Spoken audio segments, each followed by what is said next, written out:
PW ही है जिसके अंदर record breaking all India rank 1 आया है एजुकेशन के अंदर 246 मार्क्स लेके। क्योंकि रिपीटर्स की भी कैटेगरी है ना, आप समझ रहे हो, रिपीटर्स के अंदर भी डिफरेंट कैटेगरीज हैं। वो जो ऑलरेडी JRF है, कोई बोले कि बुक के बिना पढ़ाई करेंगे तो बहुत बड़ी बेवकूफी है, कोई बोले सिलेबस फॉलो करने की जरूरत नहीं है, बस टॉपिक्स कर लो, बहुत बड़ी बेवकूफी। पहले ये जो री एग्जाम हुआ इसका भी एंटरटेनमेंट हुआ, उस एंटरटेनमेंट का फायदा क्या हुआ? Hi everybody, this is doctor Priyanka Sharma. So दिसंबर का एग्जाम बस आने ही वाला है, 1.5 मंथ्स आपके पास रह गए हैं एंड बहुत सारे स्टूडेंट्स ने रिक्वेस्ट किया कि मैम स्ट्रैटेजी वीडियो बना दीजिए जिससे कि हमें आइडिया लग जाए कि 1.5 मंथ्स अप्रोक्सीमेटली में कैसे हम लोग प्रिपेयर कर सकते हैं सक्सेसफुली।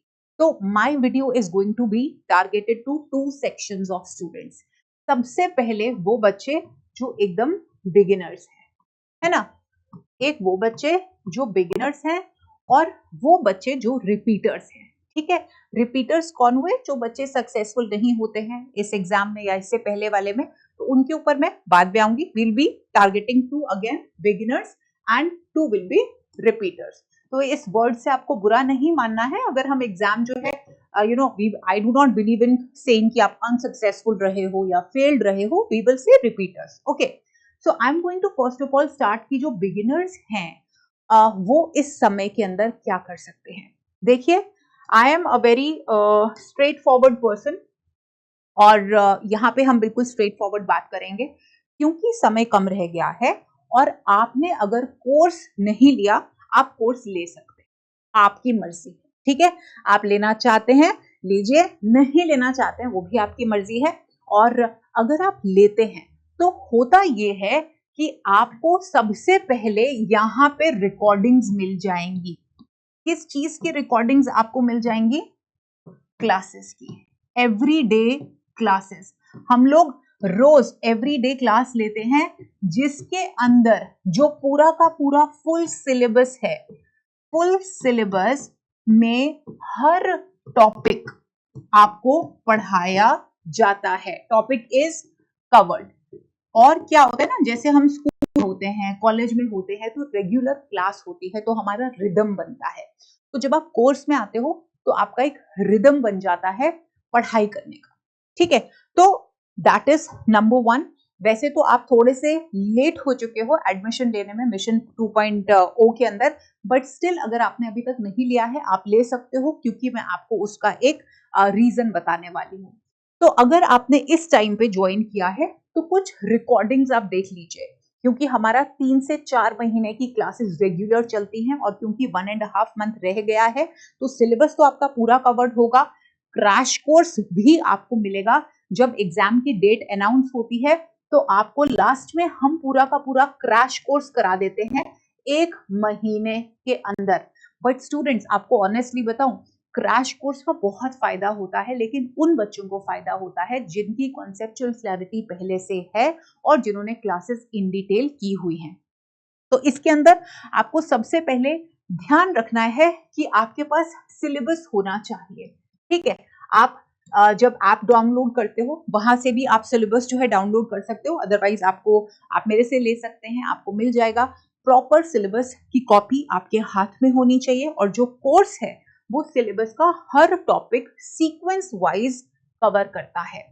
ठीक है, तो इफ यू आर ज्वाइनिंग, आप थोड़े रिकॉर्डिंग्स देख लीजिए जो यूनिट्स थोड़े से कवर हुए हैं, और बाकी आप लाइव क्लासेस देख सकते हो। ये रिकॉर्डिंग्स आपके पास रहेंगी कब तक? जून 2025 तक। तो ये 2 वेज है।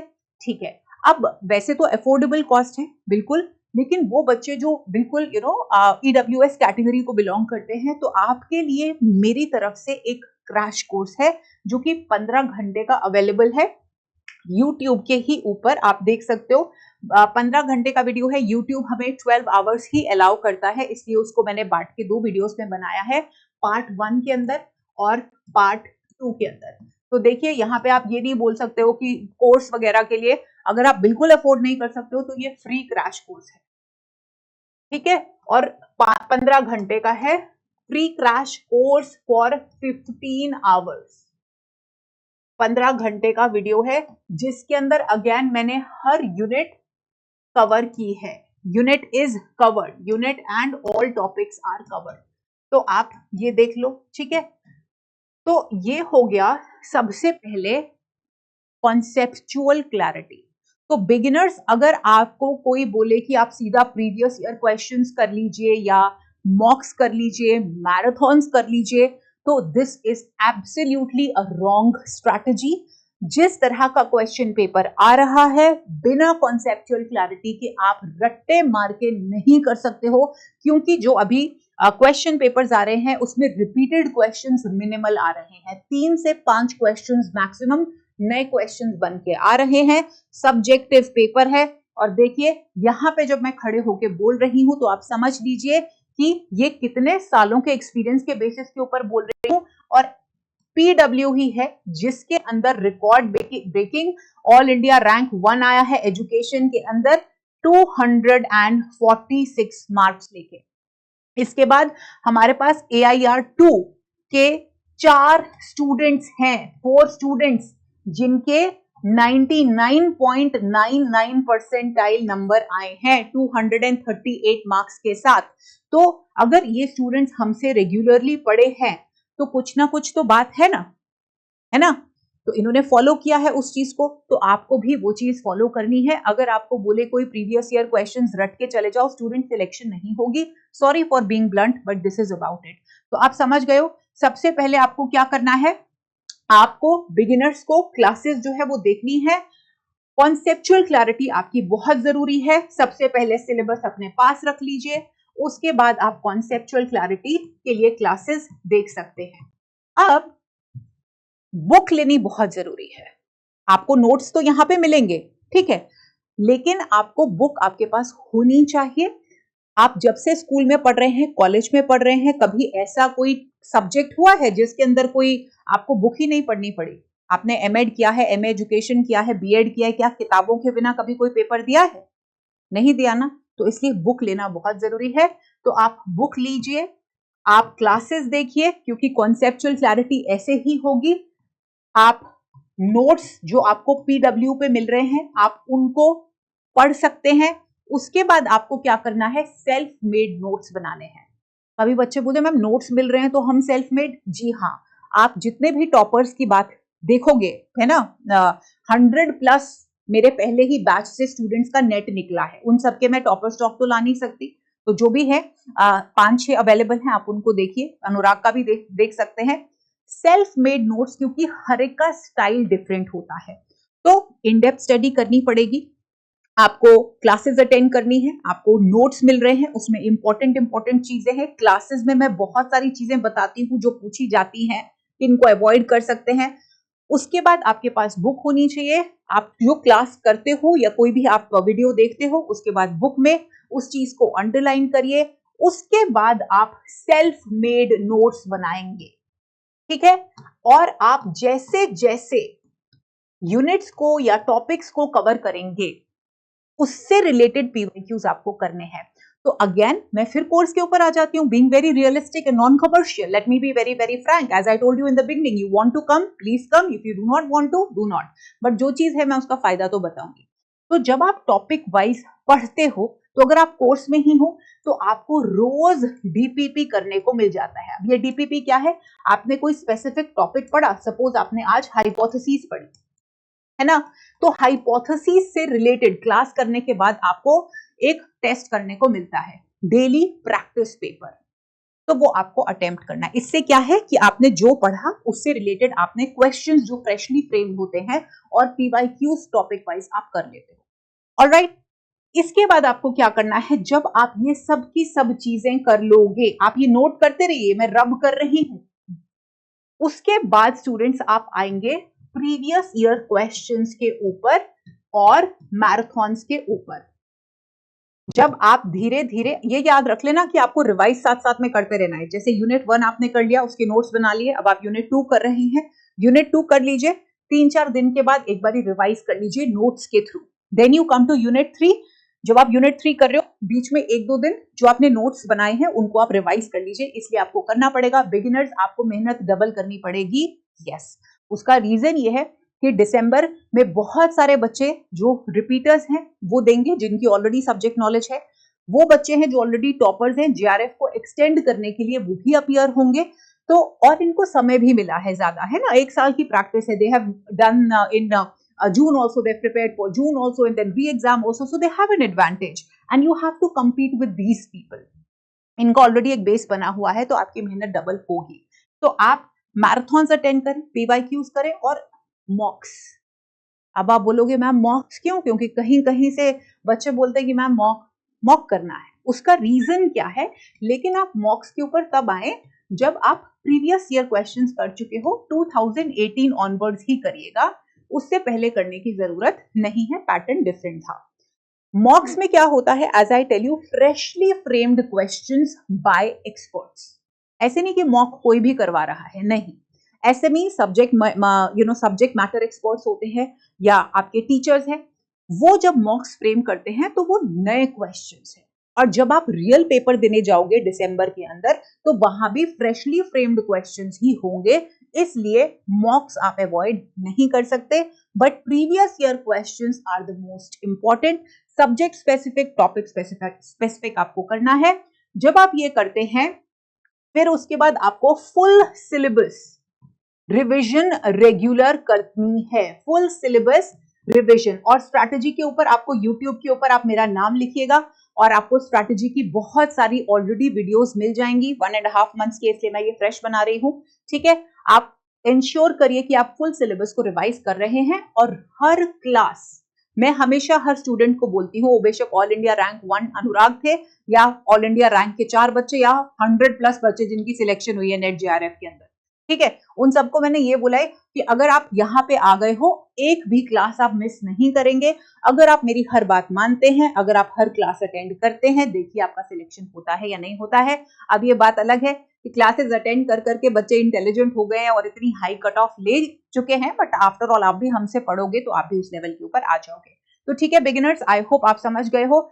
जस्ट नो कि आपको ओवरवेल्म नहीं होना है, डरना नहीं है. जो चीजें मैं बता रही हूँ प्रोसेस आपके बस में है, प्रोसेस के ऊपर फोकस करिए. ये नहीं कि आपको पास होना है और डरना नहीं है सिलेबस से. अगर हाई कट ऑफ हमारे बच्चे लेके गए हैं तो आप भी लेके जा सकते हो. इंसान ही है ना, ऊपर से तो नहीं आए कोई फरिश्ते या कोई एलियंस. तो अगर if they can do, you can also do. और ये हो गया, बस घबराना नहीं है. अब मैं इन बच्चों के ऊपर आऊंगी जो रिपीट करेंगे. तो वो बच्चे जो ऑलरेडी जेआरएफ कर चुके हैं, है ना, और वो जेआरएफ को एक्सटेंड करने के लिए अपीयर कर रहे हैं, तो देखो आपको वही सेम स्ट्रैटेजी फॉलो करनी है जो आप करते आ रहे हो, है ना. जेआरएफ क्रैक कर चुके हो तो अगर आप रेगुलर पढ़ाई करोगे तो it's going to be easy for you. क्योंकि रिपीटर्स की भी कैटेगरी है ना, आप समझ रहे हो. रिपीटर्स के अंदर भी डिफरेंट कैटेगरीज हैं. वो जो ऑलरेडी जेआरएफ है ना, इसके अंदर एक और कैटेगरी होती है, वो बच्चे जो ऑलरेडी नेट हैं, ये भी देते हैं जेआरएफ के लिए. और इसके अंदर कौन से बच्चे हैं? जिनकी पीएचडी के अंदर इस बारी हुई है, हाउएवर नेट के अंदर नहीं हुई है. राइट. सो रिपीटर्स को क्या करना है? सबसे पहले जेआरएफ वाले, मैं नाम हटा रही हूं, नेट वाले जो जेआरएफ के लिए कर रहे हैं उनके लिए, और जिनका सिर्फ पीएचडी हुआ है या जिनकी सिलेक्शन मल्टीपल टाइम्स देने के बाद नहीं हुई है. स्टूडेंट, सबसे पहले आपको डायग्नोसिस करना है. डायग्नोसिस क्या होता है? आप हर एक का अलग होगा, ठीक है. कोई बच्चा हो सकता है रिसर्च के अंदर कमजोर है, किसी को एजुकेशनल स्टडीज नहीं आती है, तो ये आपको कैसे पता चलेगा? अपना डायग्नोसिस करना है. अगर आप अगेन कोर्स में हो और आप डीपीपी दे रहे हो तो आपको क्लियरली टॉपिक पता चल जाता है, यूनिट पता चल जाती है कौन सी आपकी वीक है. और अगर नहीं तो अब आपको क्या करना है? आप 3-4 full previous year questions attempt करो, और वो भी लेटेस्ट. ठीक है, लेटेस्ट फुल पीवाईक्यूज आप अटेम्प्ट करें. उसके अंदर आप चेक करेंगे कि कौन से पर्टिकुलर क्वेश्चंस आपसे गलत हो रहे हैं. क्या करिकुलम के क्वेश्चंस गलत हो रहे हैं, क्या रिसर्च के क्वेश्चंस गलत हो रहे हैं, या पेडागोजी के क्वेश्चंस हो रहे हैं? तो आपने एक बारी डायग्नोसिस कर लेना है और उसके ऊपर वर्क करना है. That's about it. This is for दो स्टूडेंट्स जिनका बार बार अटेम्प्ट करके भी नहीं हो रहा. और आप ना एक चीज ध्यान से सुनिएगा मेरी बात को. क्या हो रहा है इसके ऊपर हम बहुत बारी बात कर चुके हैं. सक्सेस पार्टी जब हुई थी तब भी बात की थी, टॉपर स्टॉक में भी बताई. There is lot of noise. Every Tom, Dick and Harriet is on YouTube, है ना. पहली बात, कोई भी वीआईपी टॉपिक जैसा नाम नहीं होता. हर कॉन्सेप्ट इंपॉर्टेंट है। कॉन्सेप्ट में से किस तरह के, तो कोई भी वीआईपी टॉपिक नहीं है, स्पेसिफिक टॉपिक्स होते हैं, वो भी तब जब आप कॉन्सेप्चुअल क्लैरिटी एक एक टॉपिक की ले बैठते हैं। तो कोई आपको बोले कि नहीं ये टॉपिक कर लेना, ऐसा कुछ नहीं है। कोई बोले प्रीवियस ईयर क्वेश्चन के बाद कॉन्सेप्ट करना, तो बहुत बड़ी बेवकूफी है। कोई बोले कि बुक के बिना पढ़ाई करेंगे, तो बहुत बड़ी बेवकूफी है। कोई बोले सिलेबस फॉलो करने की जरूरत नहीं है, बस टॉपिक्स कर लो, बहुत बड़ी बेवकूफी है। तो जो कई बच्चे हैं, बुरा मत मानिएगा, आप में से काफियों ने ऐसा किया है, आप में से काफियों ने नॉइज और केओस को सुना है, क्योंकि कोई भी कुछ भी बोल रहा है, आप वहां गए हैं और यही एक रीजन है, क्योंकि आपको नहीं समझ में आ रहा ना। क्योंकि सोशल साइंसेस का तो आपको जो भी टीचर अच्छा लगता है, जो भी, वो बेशक मैं हूं या कोई भी और, है ना, आप उनको फॉलो करो। बस एक बारी बैकग्राउंड चेक कर लेना कि उनका कितने क्या उनका रहा है पीछे से, वो क्या पढ़े लिखे हैं, क्या नेट वाकई में किया है, क्या जेआरएफ वाकई में किया है, पीएचडी वाकई में की है। पीएचडी अगर की है तो कौन सी यूनिवर्सिटी से कर रहे हैं, ये जरूर आप फाइंड आउट कर लीजिएगा, ठीक है। उसके बाद आप एक टीचर को फॉलो करिए, एक टीचर को फॉलो करो और उसकी कोई भी क्लास मिस मत करो। आप फाइंड आउट करो कि कहीं ना कहीं ये जो केओस है, क्योंकि आप 1 2 3 4 5 जन जिनके पास भी गए हो, जहां पे भी केओस आ रही थी आप वहां गए हो, तो आप कंफ्यूज हो गए हो। आप एनर्जी जो सेल्फ स्टडी में लगा सकते थे, आपने इधर उधर जाने में लगा दी, ठीक है। पहले ये जो री एग्जाम हुआ, इसका भी एंटरटेनमेंट हुआ, उस एंटरटेनमेंट का फायदा क्या हुआ, देखो अगर आप इस चीज से भी नहीं सीखे हो तो फिर मैं क्या बोलूं आपको। हमने तभी समझाया था, पीडब्ल्यू पे एक भी वीडियो ऐसा नहीं आया था जिसमें हमने बोला था री एग्जाम नहीं होगा, हमारे साथ धरने दीजिए या जो भी है, ठीक है। और वही चीज हुई है, जिन बच्चों ने वो टाइम वेस्ट किया, वो बच्चे री एग्जाम में अच्छा नहीं कर पाए, और यही बच्चे जिन्होंने फॉलो किया कि हाँ भाई एग्जाम तो होगा ही, उनकी सिलेक्शन इजी हो गई। तो इसलिए नॉइस को थोड़ा सा कट ऑफ करिए, इधर उधर जाने की बजाय एक टीचर को पकड़ो, ठीक है, और बाकी का टाइम सेल्फ स्टडी में लगाओ। क्योंकि कोई भी टीचर से पढ़ पढ़ के, है ना, आप पेपर नहीं दोगे, आपको टीचर से पढ़ना है और सेल्फ स्टडी करनी है। So study from one teacher, study every topic and self study में बहुत ज्यादा फोकस करिए। सेल्फ स्टडी करिए, और जो टॉपिक्स जिनसे आप घबराते हो, अगर आपको स्टैट्स नहीं आ रहा है तो उसके ऊपर फोकस करो, जो आते हैं उनको स्ट्रेंथन करो, नोट्स को रिफाइन करो, घबराना डरना नहीं है। बाकी बच्चे कर रहे हैं तो आप भी कर पाएंगे, ठीक है। तो आपके लिए मेरा यही सजेशन है कि आप पूरा कॉन्सेप्ट जिसमें वीक हो रहे हो उसकी रिकॉर्डिंग्स देख लीजिए, या उसकी लाइव क्लासेस अगर चल रही हैं तो आप लाइव क्लासेस देख लीजिए। जो फ्री क्रैश कोर्स मैंने दिया हुआ है 15 घंटे का, वो आप देख सकते हैं। कॉन्सेप्ट कॉन्सेप्ट कॉन्सेप्ट, रट्टे से कुछ नहीं होगा। दिसंबर का पेपर भी सब्जेक्टिव पेपर होगा, तो ये नहीं कि सिर्फ मैराथन्स कर रहे हो, प्रीवियस ईयर कर रहे हो, no, you have to go through the notes, you have to understand the concept.